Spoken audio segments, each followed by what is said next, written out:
اس بڑے عجیب طریقے سے اور بہت ہی عقلوں کے قریب کر کے زندگی گزارنے کا خدا کا وہ پسندیدہ طریقہ اور خدا کا ناپسندیدہ طریقہ اس مبارک آیت میں بیان کیا ہے۔ قرآن پاک کہتا ہے فَلَمَّا نَسُوا مَا ذُكِّرُوا بِهِ فَتَحْنَا عَلَيْهِمْ أَبْوَابَ كُلِّ شَيْءٍ حَتَّى إِذَا فَرِحُوا بِمَا أُوتُوا أَخَذْنَاهُمْ بَغْتَةً فَإِذَا هُمْ مُبْلِسُونَ۔ اے لوگو، ہماری سنت اور طریقہ کار یہ ہے، پہلے ہم اللہ کے اپنے تعارف کی، اپنی قدرت کی، اپنی خالقیت اور مالکیت کی سارے دلائل انسانوں کے سامنے پیش کرتے ہیں۔ کبھی وہ انبیاء کے واسطے سے ہوتا ہے، کبھی وہ صحابہ کے واسطے سے، کبھی تابعین کے واسطے سے، کبھی اولیاء اللہ اور علماء کے واسطے سے ہوتا ہے، اور ہم اپنے دلائل قدرت کو اس دنیا میں بسنے والے انسانوں کے سامنے پیش کر دیتے ہیں۔ لیکن جب ان کی نظروں پر کالا چشمہ آ جاتا ہے،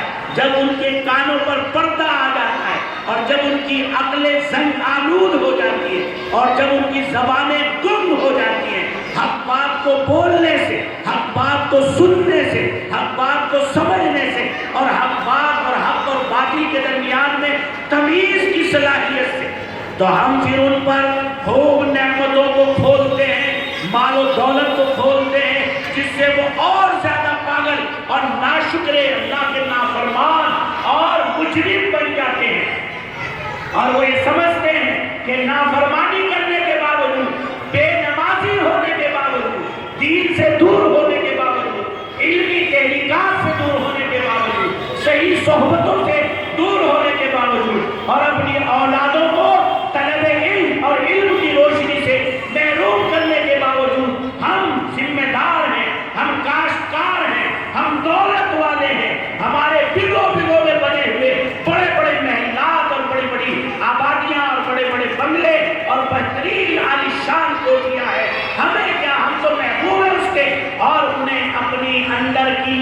مایا کے لٹنے کا احساس ختم ہو جاتا ہے، اور ان کی اندر کی روحانیت برباد ہو چکی ہے، اس کا احساس ان کے دلوں سے نکل جاتا ہے، اور وہ اندر سے اپنا سودا روحانیت کا کاٹ چکے ہیں تار، اور انہیں مرضی مولا اور توفیق مولا میسر نہیں ہوگی۔ اس کا سلسلہ تو بہت پہلے تعلیمات ربانی کو بھلانے کی وجہ سے کٹ چکا ہے۔ تو آپ نے دیکھا ہوگا جب کسی عزم کے اندر ناسور ہو جائے اور وہ ڈاکٹر کے پاس پہنچے، ڈاکٹر نے کہا میاں یہ اتنی تیزی کے ساتھ پھیل رہا ہے، اگر اس ہاتھ کو کاٹا نہ گیا تو پھر آپ کے سارے بدن میں یہ ناسور پھیل جائے گا۔ تو سارے ورثہ بھی، سارے اس کے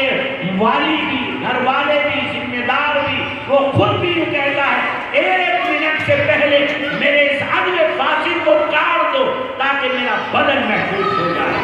اور وہ اس کو کٹوانا گوارا کر کے پھر کہتا ہے لاکھ کا شکر ہے۔ جو لوگ دیکھتے ہیں وہ بھی کہتے ہیں بھائی ہاتھ کٹ گیا کوئی بات نہیں، پورا جسم محفوظ ہو گیا، پورا جسم بچا ہوا ہے، اللہ کی تعریف ہے اس پر۔ تو قرآن پاک نے بالکل یہی صحیح عکاسی کی اور فرمایا فَقُطِعَ دَابِرُ الْقَوْمِ الَّذِينَ ظَلَمُوا وَالْحَمْدُ لِلَّهِ رَبِّ الْعَالَمِينَ۔ اے لوگو،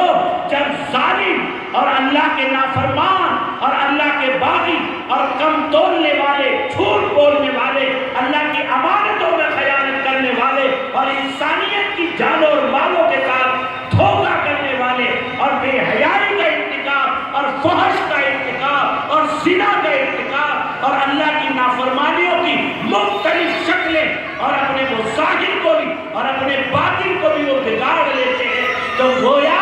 ایسا عدل فاسد اور ایسا فساد اس دنیا میں پھیلاتے ہیں۔ حدیث شریف میں ہے من عصى اللہ فقد افسد فی الارض، جس نے اللہ کی نافرمانی کی گویا اللہ کی زمین میں فساد پھیلا ہے۔ تو گناہ کا نقصان دوستو صرف اپنی ذات کو نہیں ہے، نماز چھوڑنے کا نقصان صرف اپنی ذات کو نہیں ہے، چوری کرنے کا نقصان صرف اپنی ذات کو نہیں ہے، زنا کا نقصان اپنی ذات کو نہیں ہے، دوسرے کی آنکھ میں دھول جھونک کر اور اس کو بغاوت اور دھول جھونک کر اس کو دھوکہ دینا، اس کا نقصان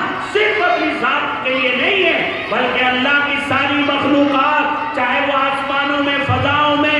اڑنے والی ہو، رینگنے والی ہو، چلنے والی ہو، تیرنے والی ہو، زمین سے اگنے والے کنڈے ہو اور زمین سے اگنے والے فروٹ اور ڈرائی فروٹ اور تمام اللہ کی نعمتیں ہو، خدا کی قسم جب بغاوت اور فساد اس دنیا میں پھیلتا ہے، ہمیں ذہنوں میں فساد کے لفظ سے